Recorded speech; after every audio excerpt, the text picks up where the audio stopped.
Thank you, Mr. Chairman. Thank you, Mr. Secretary, for being here today. Mr. Secretary, I think I'm like most Americans. I agree with some of the things that you and the White House have done on tariffs, disagree with others. It's clear to me that the president listens to your advice about tariffs. So I want to spend my precious time trying to understand how you think. If Vietnam, for example, came to you tomorrow and said, okay, Mr. Secretary, you win. We're going to remove all tariffs and all trade barriers. Would the United States please do the same?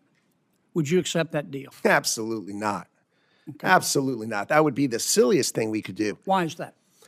Vietnam has a $125 billion exports to us and imports from us $12.5 million. And you're thinking, Vietnam exports $125 billion? I'm aware of the figures, but tell me where do they get it from? They buy $90 billion from China, then they mark it up and send it to us. So they're just a pathway of China to us. You wouldn't accept that deal? No, it's a terrible deal. We're the one with money. We're the one with the store. Of course they want us to take down. What's the purpose of reciprocity then? Is reciprocity not one of your goals? Are you telling the president that we shouldn't seek reciprocity? If that's what you're telling him, why are you trying to do these trade deals? What do we want? We want to encourage Vietnam to produce products they're great at producing. But I want to get back to reciprocity. You just said you don't believe in it. You don't accept reciprocity as a goal. What are you negotiating in these trade deals? Why would we open our bank account and their bank account when Why ours are is you 10 times negotiating bigger? trade deals? You're trying to get other countries to lower their tariffs and trade barriers in return for us lowering ours. That's true for the things that they'll take from us. That's called reciprocity. Of course. So are you or are you not seeking reciprocity in these trade deals? We are absolutely seeking reciprocity with respect to things that can be reciprocal. But you just said but when they're importing from China and sending it to us, they're not. You just said that if a country came to you and offered you the ultimate reciprocity, no tariffs, no trade barriers, in return for us doing the same, you would reject that. Of course, because they buy from China and send it to us. Don't you agree with me? Suppose they said we won't buy from China. Now we're talking.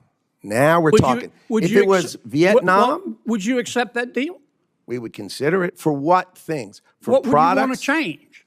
Well, there are certain products we want to reshore. We don't want other people making them. We want to make pharmaceuticals here. Right. We need to protect ourselves for certain things. Let me ask you this, because I'm going to run out of time. Our trade deficits, are you advising the president that trade deficits are always bad in every situation? No. Okay. When are trade deficits good? Trade deficits, for instance, let's say there was a company that had the cure for cancer. Let's call it Cancer Cure. And we were buying it and it was located in another country. We would obviously have a trade deficit with them because they have the only one of it. An example, our technology companies, our great technology companies, we're the only ones with it. So a trade deficit is okay if they're products we really need.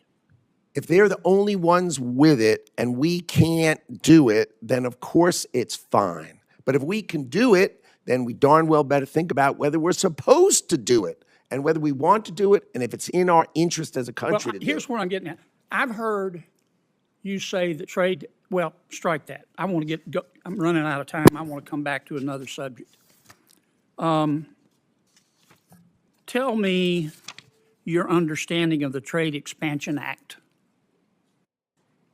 I don't have a really good understanding of the term. I may know the act, but I may not know its title. You're not familiar with the Trade Expansion Act of 1962 that gives the president almost unlimited authority to impose tariffs so long as you conduct an investigation? You don't know about that? Oh, my 232s, of course I do. Okay. Sorry, I just didn't know the title of the plan, but of course I know. Why didn't you advise the White House instead of proceeding under other statutes? Why didn't you advise the White House to proceed under the Trade Expansion Act? The president chose IEPA because he could do it swiftly and he could do it sweeping in order to address the underlying problems that had created the $1.2 trillion trade deficit that was haunting the United States of America. Have you read the opinion in VOS selections, VUS? I have. What role does the major questions doctrine play in that decision? I am not a lawyer, so I can't speak to it with that kind of precision. That's a litigation that's under current investigation. Are you familiar with the major questions doctrine? Not offhand, but I did, of course, read the decision. Well, about 3/4 of the opinion is on the major questions doctrine. Again, I tend to not know the title. I know the topic and the details of it, but I tend not to focus on titles. Sorry. I'm way over. Thank you for your indulgence, Mr. Chairman. What you're watching in this exchange between Senator John Kennedy and Commerce Secretary Howard Lutnick is not just a back and forth about tariffs. It's a deep clash over how the United States should think about global trade in a rapidly changing economic world. Kennedy's approach here is methodical. He's not trying to score a quick political point. He's trying to expose the underlying logic of the administration's trade strategy. And he does that by using a hypothetical that sounds simple on the surface but is actually very revealing. He asks, if a country like Vietnam offered complete reciprocity, no tariffs, no barriers, would the U.S. accept? Now, in traditional economic theory, that kind of deal is almost the ideal. Free trade, open markets, no barriers. But Lutnick immediately rejects it. And that's where things get interesting, because it tells you that the administration is not operating from a pure free trade philosophy. Instead, it's operating from a strategic trade perspective.